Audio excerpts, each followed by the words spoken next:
Hello friends, welcome to my channel. আজকে তোমাদের কাছে নিয়ে চলে আসলাম কুচো চিংড়ির টক, অর্থাৎ কুচো চিংড়ির অম্বল নিয়ে পাকা তেঁতুলের। প্রথমে কুচো চিংড়িটাকে ধুয়ে ভালো করে নোংরাগুলো পরিষ্কার করে নিয়ে নুন হলুদ মাখিয়ে কিছুক্ষণ রেখে দেব। এদিকে কড়াইতে সর্ষের তেল গরম করতে দিয়ে দেব। আর ফোড়ন দেওয়ার জন্য রেডি করে নিতে হবে কালো সর্ষে, শুকনো লঙ্কা আর 5 ফোড়ন।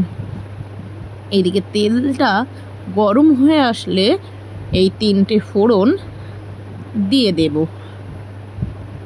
ফোড়নটা একটু ভালো করে ফুটে উঠলে, অর্থাৎ ভেজে গেলে, একটু নাড়াচাড়া করে নুন আগে থেকে ধুয়ে পরিষ্কার করে রাখা আর নুন হলুদ মাখিয়ে রাখা কুচো চিংড়িটাকে এর মধ্যে একে একে দিয়ে দেব পুরোটা।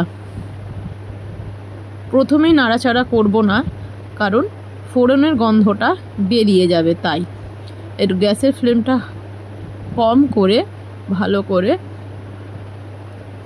কড়ার মধ্যে মেলিয়ে দেব। আস্তে আস্তে গ্যাসের ফ্লেমটা বাড়িয়ে এর থেকে কিন্তু একটু জল বেরোবে। জলটা শুকিয়ে গেলে আস্তে আস্তে ভেজে উঠবে। ভালো করে নাড়াচাড়া করে ভাজতে হবে, নাহলে কিন্তু একটু ভেতরে কাঁচা কাঁচা থেকে যাবে। অনেকেই হয়তো বলবে, কুচো চিংড়িকে, এত সুন্দর মাছকে আবার টক করেছে। আমার তো বেশ ভালোই লাগে। কুচো চিংড়িকে পেঁয়াজ আর বেসন দিয়ে বেশ বড়াই হয়। আমি কিন্তু কুচো চিংড়িটাকে মূলো দিয়ে টক করেছি। তোমরা চাইলে মূলো না দিয়ে এমনিও করতে পারো। দেখো, জলটা প্রায় শুকিয়ে গেছে, হালকা ভেজেও এসছে। এদিকে আমি আগে থেকে তেঁতুলটাকে ভিজিয়ে রেখেছি। দেখো, তেঁতুলের পাকটা বের করে নেব ভালো করে চটকে। তেঁতুলের খোসা অর্থাৎ খাকাগুলোকে সাইডে তুলে ফেলে দেব। দিয়ে তেঁতুলটা জলটা বা অর্থাৎ পাকটা একে একে ঢেলে দেব। তোমরা যে যেরকম টক খাও সেই পরিমাণ মতন দেবে। যদি টক বেশি খাও তাহলে টক বেশি দেবে, যদি কেউ কম খাও তাহলে কম দেবে। দেখো, আমি আর একবার তেঁতুলের খাকার মধ্যে বা খোসার মধ্যে দিয়ে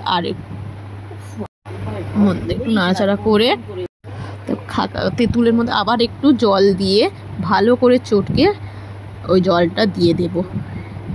ভালো করে নাড়াচাড়া জলটা দেওয়ার পরে, কারণ এইটুকুনি তেঁতুলে টকটা হবে না, টকটা কিন্তু একটু বেশিই দিতে হবে, কারণ কুচো চিংড়ির মধ্যে কিন্তু টকটা একটু বেশিই লাগে।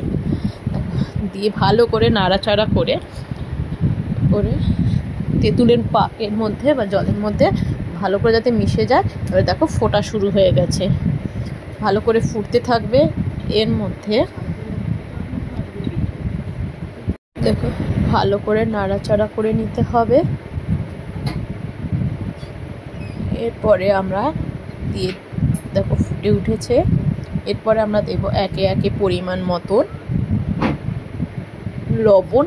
আর মূলোটাকে আগে থেকে কেটে ভালো করে ধুয়ে কেটে নিয়েছি সরু সরু করে, আলু ভাজার মতন। এর মধ্যে মূলোটা দিয়ে দেব। মূলো দিয়ে কিন্তু এটা টক খেতে বেশ ভালোই লাগে।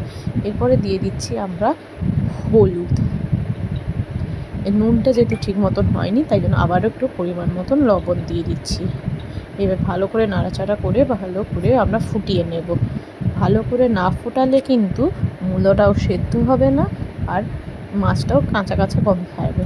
একটু দিয়ে দেব পরিমাণ মতো বা স্বাদ মতন চিনি। তো এটা ভালো করে ফুটে হয়ে গেলেই তৈরি কুচো চিংড়ি মূলোর অম্বল। প্লিজ আমার চ্যানেলটাকে সাবস্ক্রাইব করে পাশে থেকে লাইক, কমেন্ট অ্যান্ড শেয়ার করো। আজকের মতো এইটুকুই। দেখো, এবার বাটিতে তুলে নিলে রেডি কুচো চিংড়ির মূলোর অম্বল। আজকের মতো বাই বাই। তোমাদের কেমন লাগলো এই রেসিপি প্লিজ কমেন্টে জানিও। এই হালকা হালকা ঠান্ডার মধ্যে এরকম অল্প অল্প টক কিন্তু বেশ ভালোই লাগে খেতে। তোমাদের কেমন লাগলো এই রেসিপি আর আমাকে জানিও কমেন্টে। আজকের মতো বাই বাই।